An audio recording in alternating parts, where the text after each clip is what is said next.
ஒரு செயலை தன்னுடைய நண்பர் செய்கிறார். அது எனவே அந்த ஹதீஸை சொல்லி அவருக்கு எச்சரிக்கை பண்றாரு. எச்சரிக்கை பண்ண பிறகும் அந்த நண்பர் விளையாடி கொண்டிருப்பதை பார்த்து என்ன பண்றாரு, அப்துல்லா பின் முகஃபல் ரலியல்லாஹு அன்ஹு கோபப்படுறாங்க. அப்ப இது ஒரு நியாயமான கோபமா இல்லையா? இது நியாயமான கோபம். உண்மையான ஒரு நண்பராக இருந்தா, ஒரு உண்மையான ஃப்ரெண்ட்ஷிப், ஒரு உண்மையான நட்பு இப்படிதான் இருக்கணும்.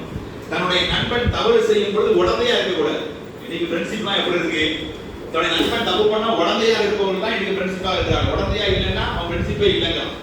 ஆனா ரசூலுல்லாஹ் சொல்றாங்க, இஸ்லாம் சொல்றது, உன்னுடைய நண்பன் தவறு செய்தால் அவனை நீ திருத்த வேண்டும், அல்ல நான் தவறு செய்தால் என்னுடைய நண்பர்கள் என்னை திருத்த வேண்டும் என்பதுதான் இஸ்லாம் சொல்லக்கூடிய ஒரு அழகான வழிகாட்டு.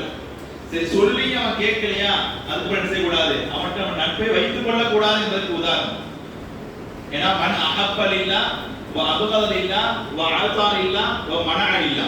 ரசூலுல்லாஹ் சொல்றாங்க, நீங்க அல்லாஹ்வுக்காக நேசிங்க, யார் அல்லாஹ்வுக்காக நேசிக்கிறாரோ, யார் அல்லாஹ்வுக்காக கோபப்படுறாரோ, யார் அல்லாஹ்வுக்காக கொடுக்கிறாரோ, யார் அல்லாஹ்வுக்காக கொடுக்காமல் இருக்கிறாரோ, பக்கத் இஸ்தக்மலல் ஈமான், அவருடைய ஈமான் பரிபூர்ணமாகி விட்டது என்று ரசூலுல்லாஹ் சொல்றாங்க.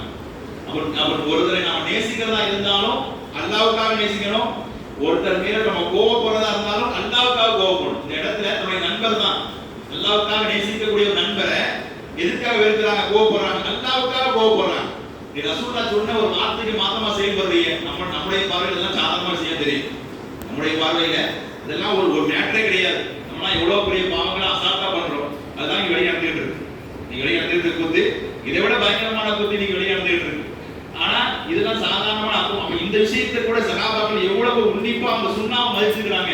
ரசூலுல்லாஹ் சொல்லிட்டாங்கன்னா அதை செய்யணும். ரசூலுல்லாஹ் ஒரு விஷயத்தை எடுத்துட்டாங்க, ரசூலுல்லாஹ் ஒரு விஷயத்தை தடை பண்ணிட்டாங்க, அதனால நாம அதை மதிக்கணும், அதை பின்பற்றணும். இல்லைன்னா நம்ம ரசூலுல்லாஹ்வுக்கு துரோகம் பண்றோம், ரசூலுல்லாஹ்வுடைய சுண்ணாவுக்கு மாற்றமா செயல்படுறோம்னு சொல்லி என்ன சொல்றாங்க, அப்துல்லா பின் முகஃபல், இனிமே நான் அவன்கிட்ட பேசவே மாட்டேன்டா அப்படிங்கிறாங்க. ஒரு நண்பரை பார்த்து, ரசூலுல்லாஹ்வுக்கு சுண்ணாவுக்கு மாற்றமா நீ செயல்படுற, இனிமே நான் அவன்கிட்ட பேச்சுவார்த்தை உனக்கு எனக்கு கிடையாது, உன் ஃப்ரெண்ட்ஷிப்பே முடிஞ்சு போச்சு என்று சொல்லக்கூடிய அளவுக்கு, ஒரு நட்பை முடிக்கக்கூடிய அளவுக்கு ஒரு சகாபி போறாருன்னா எதுக்காக போறாரு? மார்க்கத்துக்காக, அல்லாஹ்வுக்காக, ரசூலுல்லாஹ்வுடைய இந்த வார்த்தைக்காக. இப்படி நம்ம எத்தனை பேர் நம்ம நட்பை விட்டுருவோம்? அல்லாஹ்வுக்காக கோபப்படக்கூடிய எத்தனை பேர்? அற்ப காரணத்துக்காக கோபப்படுவோம், ஒண்ணுமில்லாத விஷயத்துக்கெல்லாம் கோபப்பட்டு நம்முடைய உறவுகளை நம்ம பிரிவோம், நம்முடைய நண்பர்களை நாம் பிரிவோம். சஹாபாக்களை பொறுத்தவரையில் அவர்கள் அல்லாஹ்வுக்காக நேசித்தார்கள், அல்லாஹ்வுக்காக அவர்கள் கோபப்பட்டார்கள், அல்லாஹ்வுக்காக வெறுத்தார்கள் என்பதை நாம் பார்க்கிறோம். எனவே அப்படிப்பட்ட ஒரு நட்பு நம்முடைய நட்பு இருக்கணும், அப்படி ஒரு ஃப்ரெண்ட்ஷிப் நாம நம்முடைய நட்புகளுக்கு மத்தியிலே இருக்கணும் என்பதற்கு மிகப்பெரிய ஒரு உதாரணமாக இங்கே அப்துல்லா பின் முகஃபல் ரலியல்லாஹு அன்ஹு அவர்கள் விளங்கியிருக்கிறார்கள் என்பதை தான் இந்த சம்பவம் நமக்கு உணர்த்துகிறது. எனவே அப்படிப்பட்ட நல்ல மக்களாக வாழ்ந்து வரையக்கூடிய நல்ல பாக்கியத்தை அல்லாஹ் ரப்பல் ஆலமீன் நம் அனைவருக்கும் தந்தது புரிவானாக. வாஹித் தஅவானா அனில் ஹம்துலில்லாஹி ரப்பில் ஆலமீன். அஸ்ஸலாமு அலைக்கும் வ ரஹ்மத்துல்லாஹி வ பரகாத்துஹு.